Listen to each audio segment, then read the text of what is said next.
영국의 브렌트우드 지역은 다양한 이민자들이 모여 있는 이제 우범지대로 유명합니다. 이곳에 이제 안드리아라는 선생님이 부임을 했는데요. 첫 수업에서 이제 아이들이 영어를 못 알아듣는다는 사실을 알고 충격을 받았습니다. 그러니까 이민자들이 모였기 때문에 뭐 영어를 모를 수 있겠죠. 어려운 환경에서 살다 겨우 이민을 온 아이들은 교육을 제대로 받지 못하였기에 영어를 제대로 하는 학생이 한 명도 없을 정도였습니다. 말이 통하지 않으니 아이들은 제대로 교육을 받지 못했고 졸업을 한 뒤에는 이제 말이 통하는 사람끼리 어울려 범죄를 저지른 갱단이 되었습니다. 안드레아 선생님은 이 악순환의 고리를 끊어야 한다고 생각해서 아이들이 사용하는 언어를 조금씩 배워서 제대로 된 교육의 기회를 주겠다고 생각했습니다.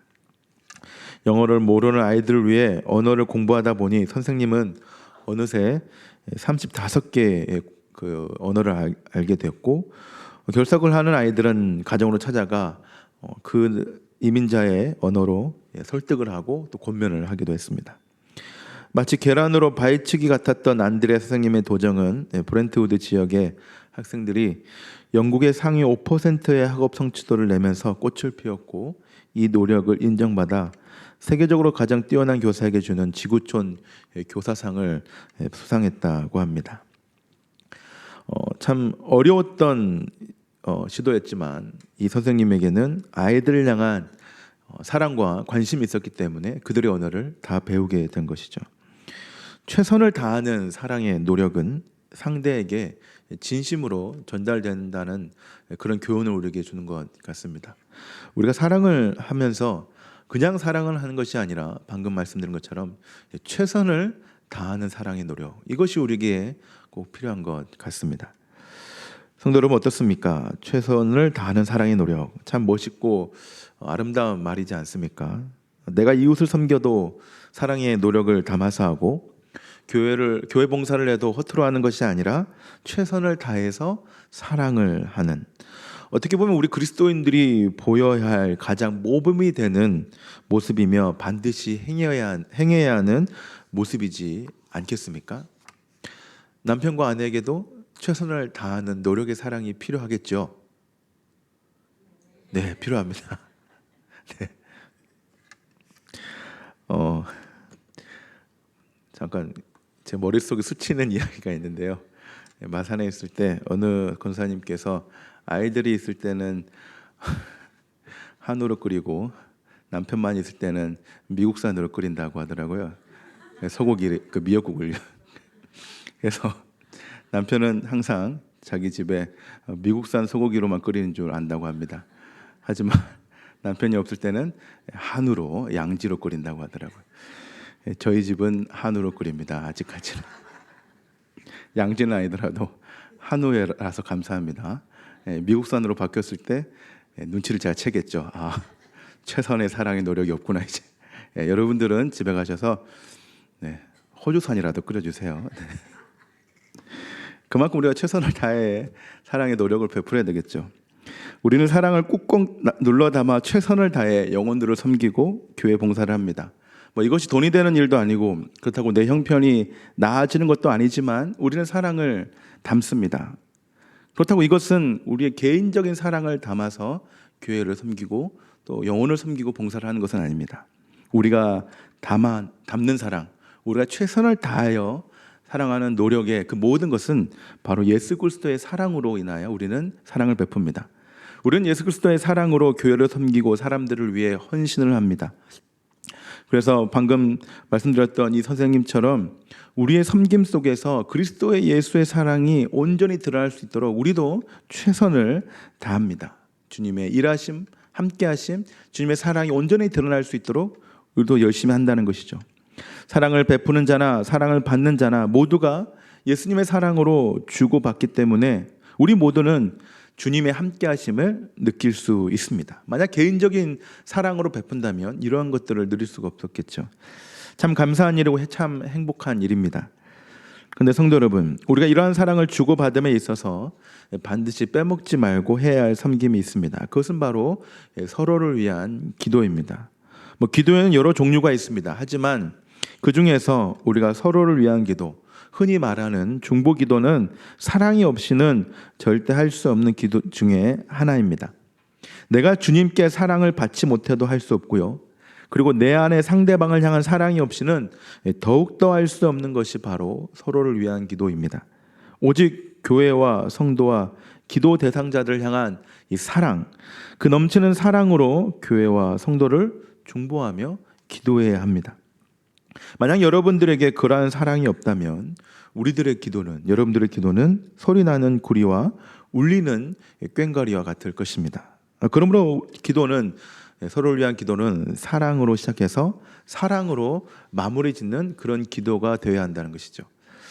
오늘 본문에서 바울 또한 이러한 사랑으로 가득한 중보 기도, 에베소 교회를 위한 기도를 합니다.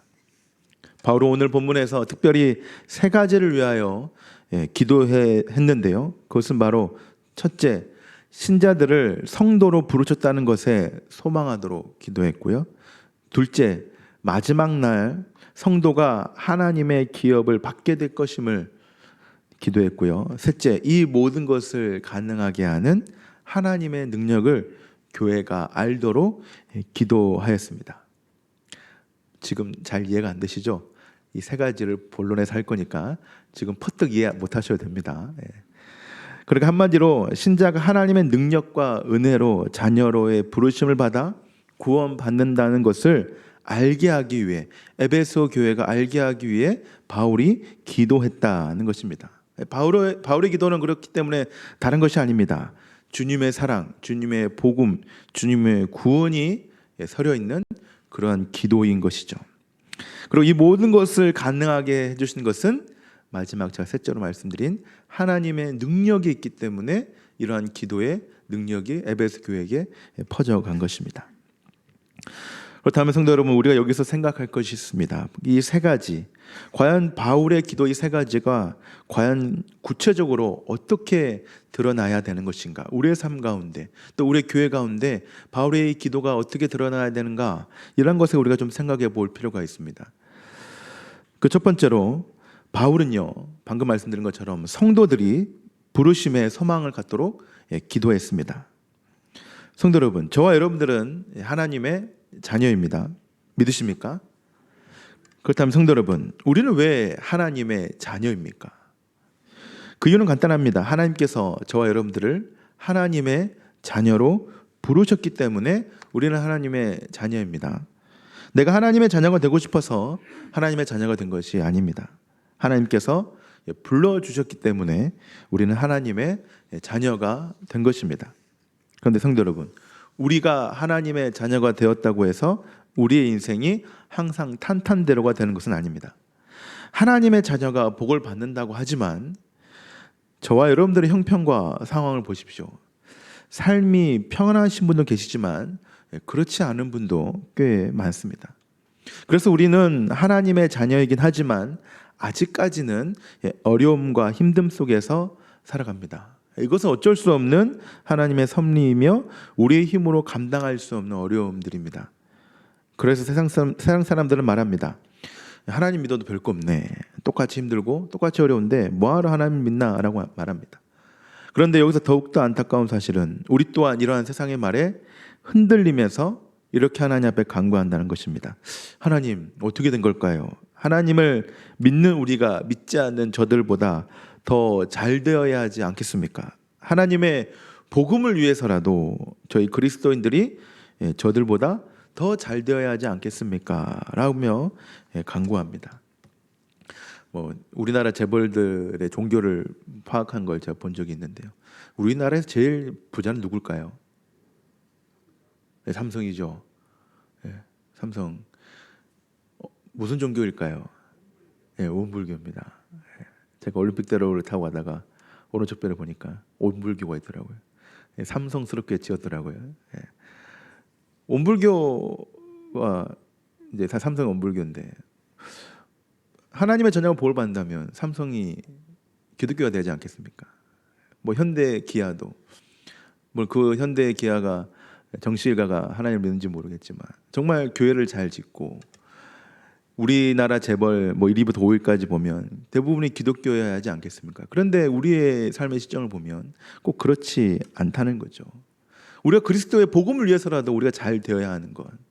만약 삼성이 기독교고 그 기독교의 신앙을 가지고 기업 운영하고 세상 사람들에게 영향을 끼친다면 얼마나 좋은 일입니까? 그래서 우리는 기도합니다.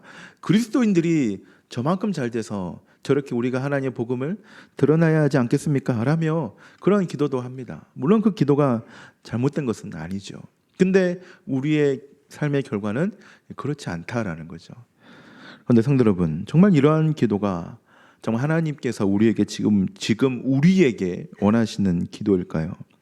우리가 세상 사람보다 더 잘 되어야 하는 이유가 하나님의 복음이 잘 전달되고 편만해지기 때문에 우리가 잘 되어야 하는 것입니까? 그리고 그것을 위해 하나님께서는 우리를 부르신 걸까요? 성도 여러분, 바울의 기도나 사도들의 기도나 예수님의 기도 어디를 살펴봐도 이렇게 기도하라는 것은 없습니다.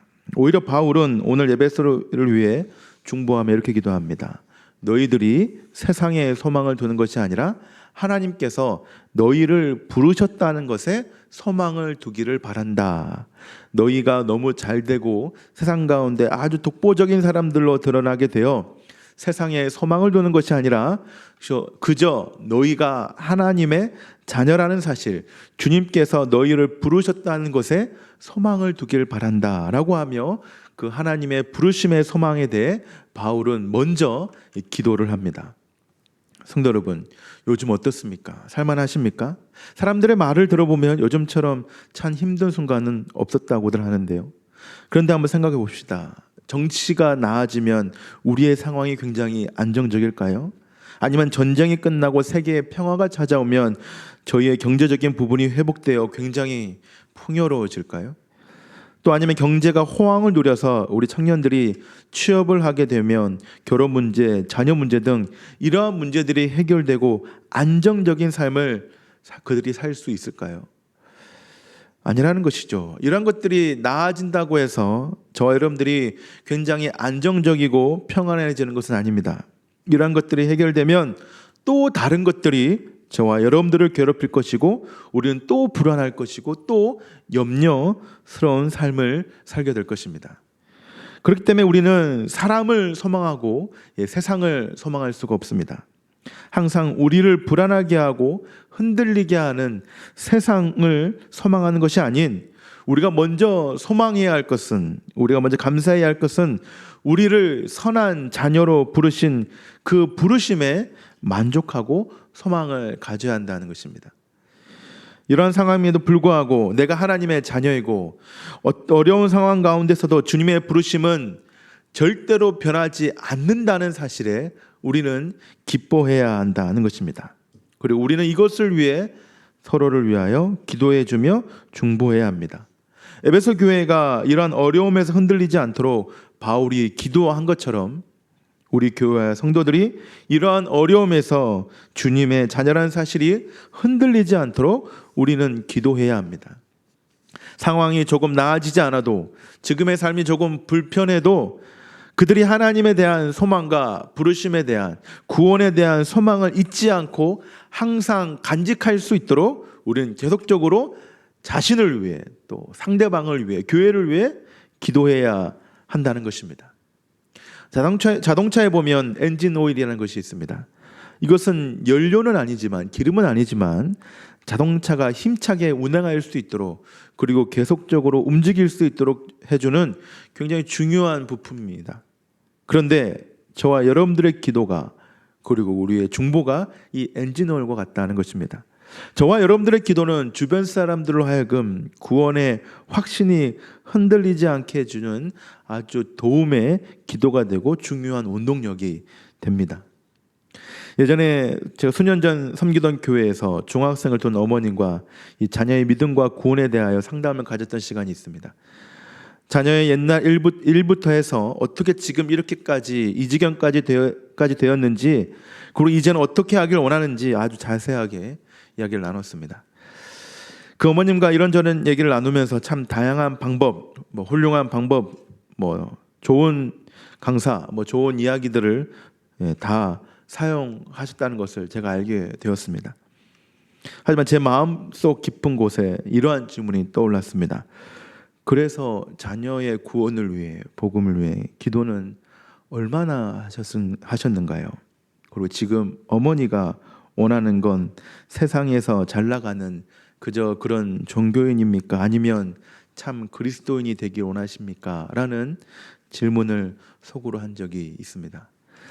성도 여러분, 기도가 없으면 당장에는 어느 정도는 굴러갑니다. 하지만 결국에는 저나 여러분들이나 우리 모두나 신앙은 멈추게 됩니다.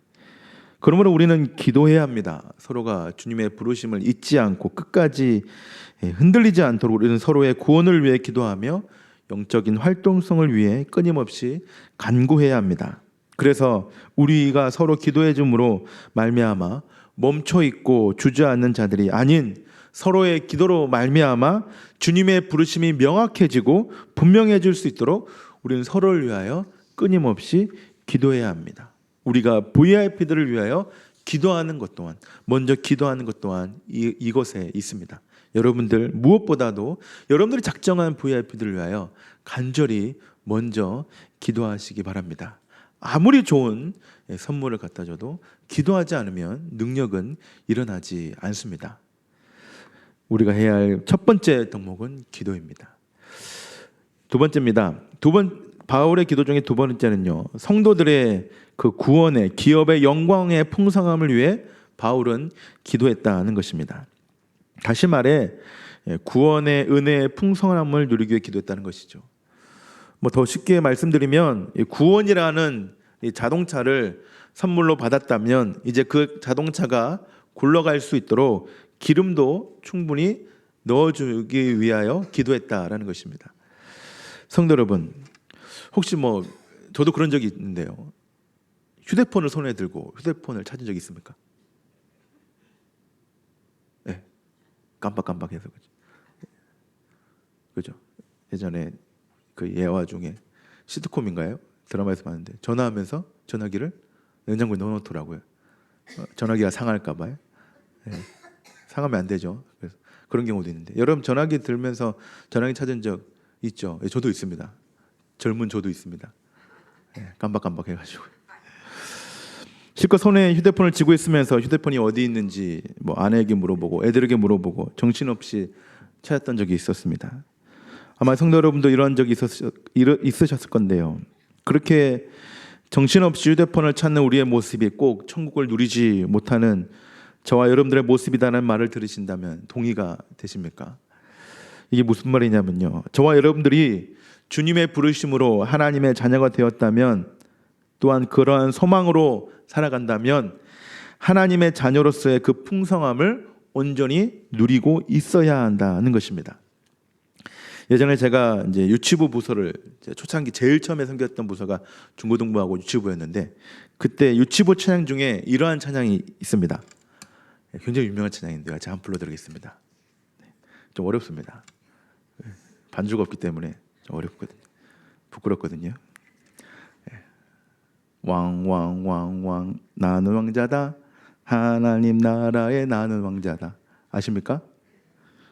내가 비록 어릴지라도 나는 왕자다. 끝이 아닙니다. 내 앞길 가로막는 자 모두 다 물리치리라.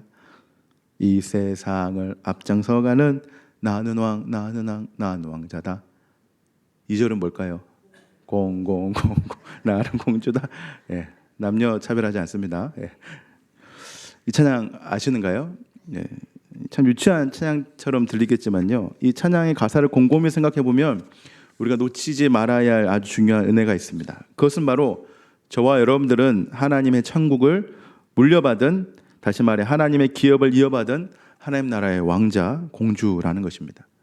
그런데 여기서 또 아주 중요한 개념 한 가지가 더 있는데요, 그것은 바로 하나님의 나라와 하나님 나라의 왕자와 공주는 자신 스스로 왕자와 공주가 되는 것이 아니라 왕에게 그 모든 것을 물려받아야 왕자가 되고 공주가 된다는 것입니다. 그러므로 하나님 나라의 왕자이고 공주인 저와 여러분들은 이미 풍성한 은혜 가운데 있으며 전혀 모자르지 않는 가득함 가운데 있는 존귀한 자라는 것입니다. 그런데 우리가 이 하나님의 자녀로서의 풍성함과 가득함 가운데 있다는 것은 어떤 물질적인 풍성함과 가득함이 아닙니다. 실제로 저와 여러분들 모습을 보시면 통장에, 잔고에 그 어떤 나라의 왕자들처럼 수십억, 수백억이 찍혀 있는가요? 아니죠. 또 해외에 나가면 국빈 대접을 받으면서 레드카펫을 걸을 수 있는가요? 네, 없죠. 우리가 하나님의 자녀로서의 풍성함을 누린다는 것은 눈에 보이는 물질이 아닌 오늘도 저와 여러분 삶 가운데, 여러분 손 가운데 주어져 있는 그 천국과 구원의 기쁨을 우리가 먼저 누려야 한다는 것입니다. 성도 여러분, 그렇기 때문에 천국은요, 저와 여러분들이 쥐고 있었던 휴대폰과도 같습니다. 천국은 이미 저와 여러분들 삶 깊은 곳까지, 아니 처음부터 끝까지 함께 있습니다. 여러분들 손에 이미 쥐어져 있습니다. 하나님의 그 기업의 영광의 풍성함이, 하나님께 유업으로 받은 천국의 그 풍성함이 예수 그리스도로부터 이미 우리에게 주어졌습니다. 비록 세상이 말하는 기준과 세상이 말하는 천국과는 먼 삶을 우리가 살고 있지만 그것이 줄 수 없는 하나님 나라의 기쁨과 즐거움이 저 여러분들에게 지금 들려져 있다는 것입니다. 그런데 우리는 자꾸 손에 쥐고 있는 천국을 발견하지 못하고 천국을 이리저리 찾고 있습니다. 내가 지금 하나님 나라의 왕자이고 공주인데 자꾸 다른 나라의 왕자의 삶, 공주의 삶을 부러워하고 그걸 향해 쫓고 있다는 것이죠. 그래서 사도 바울도 에베소 교회가 세상과 고난 가운데서 오직 하나님의 천국만을 기대하며 살도록 기도하였습니다. 왜냐하면 이 당시 에베소 교회 상황은 하나님의 천국을 기대하며 살아가기에는 참으로 어려운 상황이었기 때문입니다. 정치적으로는 로마의 큰 핍박이 있어서 도시가 역사 속으로 사라질 뻔한 경우도 있었고, 종교적으로는 우상이 너무나 많아 어딜 가든지 우상의 신물들이 있었고, 거대한 신전 또한 있었습니다. 또한 경제적으로는 무역도시로서 호황을 누리고 있었기 때문에 믿음과 신앙에 집중한다는 것은 쉽지 않았습니다. 그래서 바울은 기도합니다. 에베소 교회가 의지하고 믿고 집중해야 할 곳은 다른 곳이 아니라 오직 하나님의 나라이고, 부유할 수 있는 근거는 무역도시로서 넘쳐나는 재물이 아닌 하나님이 주시는 천국의 영광과 풍성함이라는 사실을 그들이 바라볼 수 있도록 그들을 위하여 기도하고 있다는 것입니다.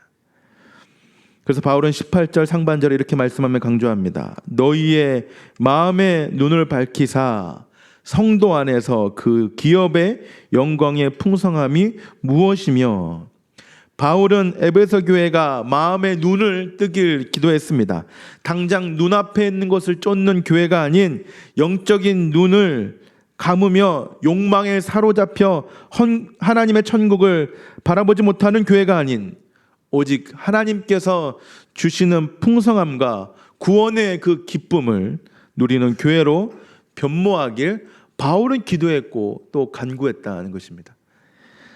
그렇다면 성도 여러분, 우리 또한 바울의 이 심정을 가지고 나를 위해, 그리고 내 주변을 위해, 또 교회를 위해 기도해야 하지 않겠습니까? 우리가 평소에 성도들의 기도 제목을 들으면 거의 대부분이 성도들의 아픔과 어려움일 것입니다. 그럴 때면 참 가슴 아프고 어느 때는 대신 아팠으면 좋을 정도로 성도들의 마음을 우리가 심심히 공감할 때가 있습니다. 그리고 이어서 우리는 그 공감의 마음을 가지고 그들을 위하여 기도합니다. 그들의 고통과 어려움이 빨리 사라질 수 있도록 우리는 하나님 앞에 간절히 기도합니다. 하지만 우리가 이러한 기도를 함에 있어서 반드시 빠지지 말아야 하는 기도는 바로 그들이 이 땅에서 누려야 할 천국의 기쁨과 구원의 기쁨을 잊지 않게 해달라는 기도이며, 그리고 이미 그것으로 그들은 풍성한 삶을 누리고 있고 하나님의 영광의 그 빛에 조명받고 있다는 사실을 그들이 잊지 않게 해달라는 기도입니다. 물론 그들의 아픔이 빨리 사라진 것을 위하여 기도를 반드시 해야겠죠. 하지만 그들의 마음 가운데, 그들의 심령 가운데 하나님을 향한 소망과 간절함 또한 잊지 않게 해달라고 우리 이것을 위하여 기도해야 한다는 것입니다. 방금 전 부른 어린이 찬양의 가사 후반부처럼 나는 이 세상을 앞장서가는 하나님의 왕자라는 사실을 그들이 잊지 않고 온전히 바라볼 수 있도록 우리는 그들을 위하여 간절히 기도해야 할 것입니다. 성도 여러분, 저와 여러분들은 세상의 NGO, 세상의 봉사단체가 아닌 오늘도 하나님의 나라의 기쁨과 영광의 풍성함을 전하는 하나님 나라의 전달자입니다. 그런 전달자답게 우리가 그들을 위해 간절히 기도하는 저와 여러분들 되길 바랍니다. 셋째입니다. 마무리했으면 좋겠죠. 셋째가 길지 않습니다. 짧게 하겠습니다. 저도 청중에 있으면요, 목사님이 둘째 하다가 셋째 하면 마지막일 것 같은데 셋째 하면 가슴이 덜컥 내려앉습니다. 3개가 남았구나. 넷째 하면 이제 포기합니다. 5째까지 하겠구나. 셋째 빨리 끝내겠습니다. 그렇다면 우리가 이렇게 하나님을 그 성도들을 위해 기도하는데 우리가 그냥 기도하면 안 되지 않겠습니까? 우리의 기도 가운데는 셋째, 하나님의 능력의 크심이 드러난다라는 것입니다. 제가 저번에 한번 말씀드린 적이 있는 것 같은데요. 제가 가족과 캠핑을 갔을 때 우리 아이가 좀 하지 말아야 할 행동을 하였습니다. 어떤 행동을 했냐면 제가 막 텐트를 치고 있는데 옆 텐트에서 문신을 하고 있는 사람이 텐트를 치고 있었습니다. 그래서 제 첫째 다운이가 그 옆에 아저씨한테 가서 그냥 문신을 보기만 하면 되는데 그런 말 하시면 안 되는데 뭐라 했냐면 아저씨는 왜 팔에다가 그림을 그렸어요? 라고 했습니다. 팔에 있는 그 그림은 무슨 그림이에요? 라고. 제가 그 이야기를 들었을 때 어떤 마음이 들었을까요? 베드로의 마음이 이해됐습니다. 저 아들은 제 아들이 아닙니다. 저는 모르는 아이입니다. 왜냐하면 험상궂은 아저씨의 팔에 문신이 있는데 제 아들이 거기서 그림이 무슨 그림이에요? 라고 하면 너가 아버지 뭐 하시는 사람이야? 라고 뭐 할까 봐 모른 척하고 싶었습니다. 복잡한 마음이 들었습니다. 당장이라도 다운이를 끌고 오고 싶었습니다. 그럴 수 없죠. 그래서 저는 왜냐하면 제가 텐트를 치고 있었기 때문에요. 그래서 제가 갈 수 없으니 아내에게 시켰습니다. 애 데리고 오라고. 아빠 대 아빠 싸우면 큰일 나거든요. 그래서 여자가 가야 좀 제가 안 싸우니까 그래서 아내가 데리고 왔습니다. 제가 무서워서 그런 건 아니고요. 상황이 험악해질까 봐. 저는 절대 비겁한 사람이 아닙니다. 당당하게 데리고 올 수 있었지만 아내에게 보냈죠. 성도 여러분, 만약 우리가 이것을 이제 생각했을 때 다운이는 뭐 믿고 그 아저씨에게 그 이야기를 했을까요? 뭐 2가지 경우가 있었겠죠. 아무 생각 없이 정말 그림이 무슨 그림일까요? 다운이에게 과연 무서운 것이 있었을까요? 저는 무서웠습니다. 그 그림이 꽃그림이 아니라 도깨비 그림이었거든요.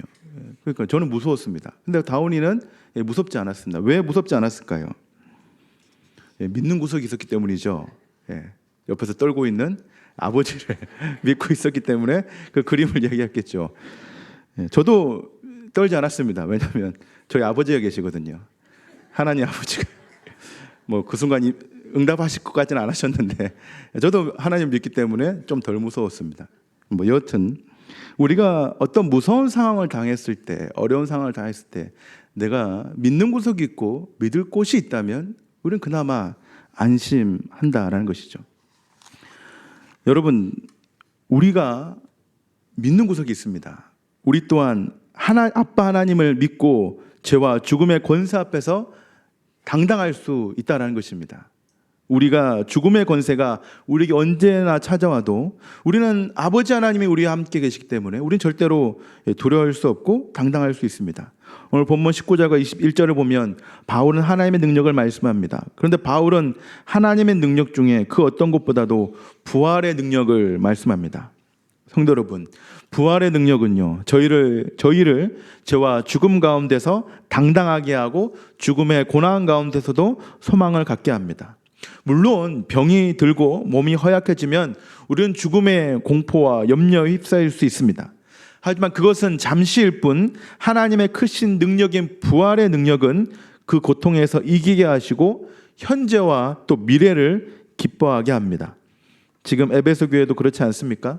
초대교회 성도들에게 로마의 핍박은 공포였고 죽음 그 자체였습니다. 자신뿐만 아니라 자신 가족 또한 죽을 수 있는 아주 절체절명의 순간이었습니다. 하지만 그럼에도 불구하고 이들은 하나님을 소망했고 더욱더 중요한 것은 부활의 능력, 하나님의 능력을 기대했습니다. 지금 비록 순교해서 죽을지 몰라도 내가 하나님의 그 부활의 능력으로 말미암아 다시 살아날 수 있다라는 그런 믿음과 능력을 믿었다라는 것이죠. 그리고 그러한 모습이 에베소 교회에 온전히 드러날 수 있도록 바울은 에베소 교회를 위하여 그 부분을 위하여 기도했다는 것입니다. 성도 여러분, 바울의 이 기도가 저와 여러분들의 기도가 되어야 하지 않겠습니까? 우리뿐만 아니라 우리 가족과 교회와 성도들이 하나님의 크신 능력인 그 부활의 능력을 온전히 경험하고 자신의 인생 가운데 오직 주님의 승리가 임할 수 있도록 우리가 그들을 위하여 중보해야 하지 않겠습니까? 우리가 아픈 이들에게 약을 줄 수 없고 마음의 상처를 받은 이들에게 정말 탁월한 상담을 해줄 수 없고 경제적으로 무너진 이들에게 정말 돈 몇만 원 지어줄 수는 없지만 사도들이 그랬던 것처럼 은과 금은 줄 수는 없어도 오직 그리스도 예수의 이름을 그들을 위하여 선포하며 중보해주고 기도하는 것, 그것이 저와 여러분들의 몫이고 우리가 해야 할 사명이지 않겠습니까? 하나님의 이름에는, 예수 그리스도의 이름에는 능력이 있습니다. 예수 그리스도의 이름을 믿는 자는 구원을 받고 구원을 누릴 수 있습니다. 여러분, 이 능력 있는 예수 그리스도를 여러분들의 기도 가운데, 여러분들의 중보 가운데 온전히 선포하고 베풀길, 또 소원하길 바랍니다.